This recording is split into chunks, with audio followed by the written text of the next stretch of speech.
Bismillahirrahmanirrahim. Assalamualaikum warahmatullahi wabarakatuh. Alhamdulillahirabbil alamin. Wa bihi nasta'inu ala umuri dunya waddin.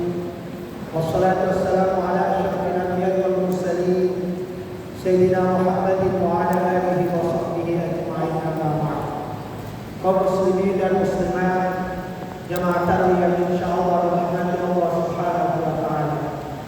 Sehingga kita memanjatkan puji syukur kepada Allah Subhanahu wa taala yang begitu banyak memberikan kepada kita nikmat. Tak terhitung nikmat yang diberikan Allah kepada kita, baik nikmat kesehatan, nikmat kesempatan, nikmat iman, nikmat Islam, nikmat hadir di masjid ini untuk melaksanakan salat tarawih secara berjamaah, juga bagian dari nikmat yang patut dan layak untuk kita syukuri. Selawat dan salam semoga tetap tercurah kepada junjungan Nabi Muhammad sallallahu alaihi wasallam.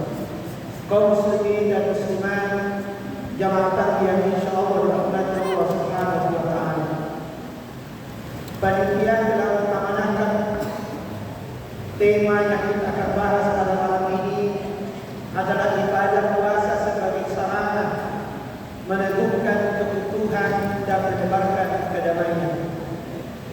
Kita tahu salah satu ibadah yang paling rahasia dari sekian banyak ibadah itu adalah puasa. Karena tidak ada orang yang bisa mendeteksi orang ini puasa atau tidak. Itulah kenapa dalam hadis qudsi Allah berfirman, "Kullu 'amali ibni Adam lahu illa shiyam." Semua amal anak itu ada untuknya kecuali puasa. Fa'innahu li kata Allah, maka puasa itu untuk saya. Wa ana ajzihi, dan saya yang membalasnya. Karena itu tidak ada orang tahu berapa banyak pahalanya puasa, tergantung seberapa kuat pengaruh puasanya dalam kehidupan sehari-hari. Nah, kalau kita melanjutkan hadis ini, maka salah satu fungsi dari puasa itu disebut asyamu junnatun. Puasa itu adalah perisai, junnah. Ini kalau kita kaji dari aspek bahasa Arab, junnah itu seakar kata semua dengan jani, dengan jannah, dengan jin, dengan majnun. Itu seakar kata semua. Jannah artinya surga, jin artinya makhluk yang tidak kelihatan, majnun artinya orang gila, junnah artinya perisai. Kenapa? Semua tidak terlihat. Jari tidak terlihat karena ada dalam rahim, tidak bisa kasat mata, tidak bisa dilihat oleh panca indera. Jannah tidak bisa dibaca indera. Mala ain ra'at tidak bisa dilihat oleh mata, wala udhun sami'at, tidak pernah terdengar oleh telinga. Itu jannah. Majnun tersembunyi karena otaknya tidak berfungsi sehingga disebut orang gila. Maka junnah itu sesungguhnya perisai, artinya dia tidak terlihat orang yang berpuas, tidak terlihat oleh musuhnya, tidak bisa dijangkau oleh musuhnya karena ada pelindungnya, karena ada perisainya. Maka kalau kita membaca lagi hadis-hadis Nabi, maka junnah itu paling tidak 3 maknanya. Yang pertama, asyamu junnatun minan nar. Puasa itu menjadi perisai dari api neraka. Bahwa orang yang berpuasa itu dibebaskan dari api neraka. Junnah, perisai minan nar, dari api neraka. Yang kedua adalah asyamu itu bisa menjadi junnah dari maksiat yang kita lakukan. Maka di dalam hadis itu sering disampaikan, barang siapa yang berpuasa maka walaya tidak boleh berkata-kata kotor, walaya tidak boleh teriak, tidak boleh memaki-maki. Jadi kalau ada orang berpuasa itu tidak boleh kemudian tidak mengontrol lisannya, tidak boleh tidak mengontrol tindakannya. Berarti dia terhindar dari maksiat. Berarti puasanya menjadi junnah, menjadi perisai dari maksiat-maksiat yang akan dia lakukan. Itu yang kedua. Yang ketiga, bahwa asyamu junnatun minasyahwat, bahwa puasa itu bisa menjadi perisai dari syahwat.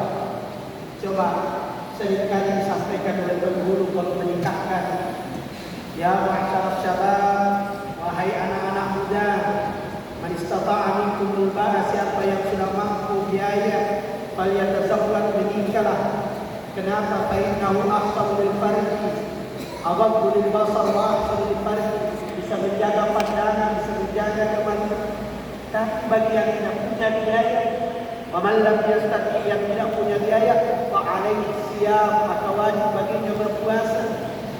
Kenapa wajib baginya puasa? Fa innahu wijah, karena puasa bisa menjadi perisai, bisa menjadi pelindung dari syahwat. Oleh karena itu, kalau kita bicara tentang keutuhan, kita bicara tentang kedamaian, maka sesungguhnya keutuhan kedamaian itu seringkali hancur, sekali-kali berantakan karena dua faktor. Satu karena faktor mulut, dua karena faktor tangan, terutama jempol. Maka wajarlah ketika Nabi menggambarkan muslim yang hakiki itu siapa? Al-muslimu man salimal muslimuna min lisanihi wa yadihi. Muslim yang hakiki, muslim yang sejati adalah muslim yang mampu menjaga lidahnya, mampu menjaga tangannya untuk tidak menyakiti orang lain. Coba kita lihat, kenapa orang sering bertengkar? Ya karena mulutnya tidak bisa dia kontrol, sembarang dia bilang. Agama lain dia senggol, suku lain dia senggol, organisasi lain dia senggol. Akhirnya terjadi riya, terjadi hal-hal yang kita tidak ingin. Itu gara-gara berangkatnya dari mulut. Lebih lagi saat ini dengan adanya teknologi, dengan adanya media sosial, maka yang paling berbahaya adalah jempol itu. Seringkali kita ini gatal kalau tidak pasang status. Seringkali kita ini gatal kalau tidak menanggapi pernyataan orang. Bukan malah mendamaikan, tapi malah memperkeruh suasana. Bahkan kadang-kadang menjadi provokator. Kenapa? Karena kita tidak mampu menjaga lisan kita, tidak mampu menjaga anggota tubuh kita, terutama jempol kita ini. Kaum muslimin dan muslimat jamaah yang insyaallah dirahmati Allah Subhanahu wa taala. Oleh karena itu, kalau kita bicara tentang keutuhan, bicara tentang kedamaian, maka Rasulullah sudah begitu mudah menggambarkan tentang bagaimana menciptakan kedamaian, bagaimana menciptakan keutuhan. Cuma dua. Man kana yu'minu billahi wal yawmil akhir falyakul khairan. Pertama, kalau betul kita ini beriman kepada Allah dan hari akhirat, maka katakan yang baik, tak usah yang lain. Katakan saja yang baik-baik. Ada orang sektor kita, katakan yang baik. Bukankah di dalam hadis itu dikatakan, fa'in sabahu ahadun, kalau orang puasa dicaci maki oleh orang lain, qatalahu atau dimusuhi oleh orang lain, fakul, cukup mengatakan ini shaimun, saya lagi puasa. Artinya dia mampu merem diri, dia mampu mengendalikan diri. Jadi cukup mengatakan yang baik-baik. Nah sekarang ini yang repot itu pasang status yang baik-baik. Seringkali kita ini nanti enak dirasa kalau status-status kita itu kontroversi, karena kita ingin supaya banyak yang menanggapi, supaya ribut orang. Kita senang kadang-kadang mempori orang. Seringkali kita memprovokasi orang dengan status-status kita. Rasanya tidak nyaman kalau terlalu damai, tidak nyaman kalau terlalu tenang. Maka kadang-kadang statusnya dia tidak ikut orang, tapi sektor kiri kanan. Padahal Nabi sudah mengingatkan, falyakul khairan, cukup katakan yang baik-baik saja. Kalau kita sudah tidak mampu Maka jalan satu-satunya kalau sudah tidak mampu kita berkata-kata yang baik, diam.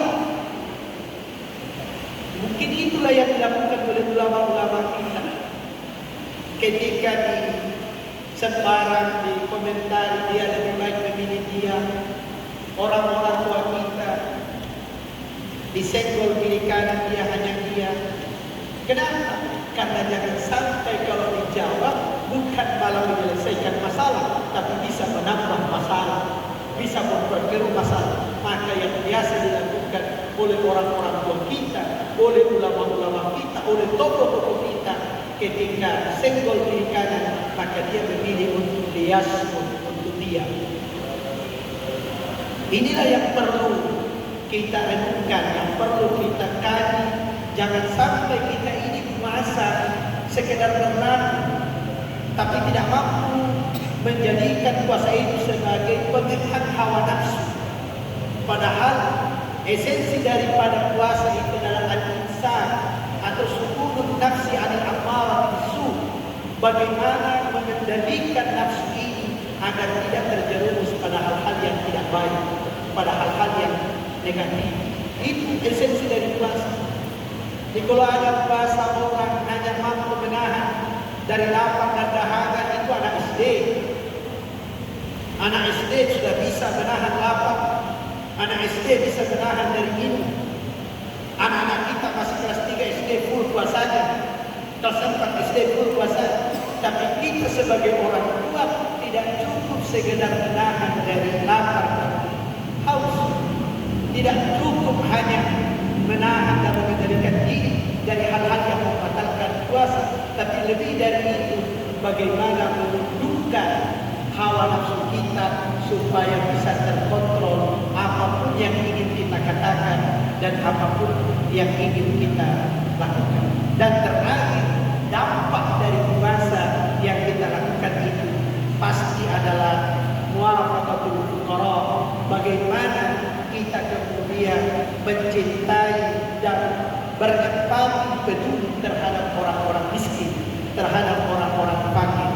Karena sejatinya puasa Allah melatih kita bukan hanya mengendalikan hawa nafsu, tetapi bagaimana kita merasakan penderitaan orang-orang yang kekurangan, merasakan penderitaan orang-orang miskin, bahwa di luar sana masih banyak saudara-saudara kita yang ditakdirkan oleh Allah dalam keadaan kurang beruntung secara materi.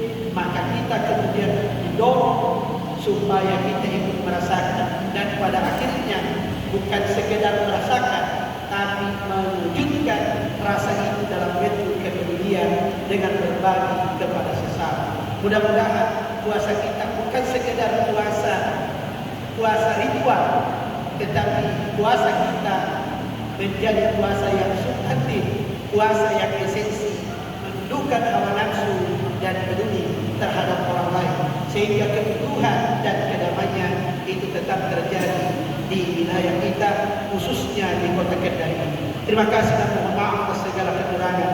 Wallahu muwaffiq ila aqwamit thariq. Wassalamualaikum warahmatullahi wabarakatuh.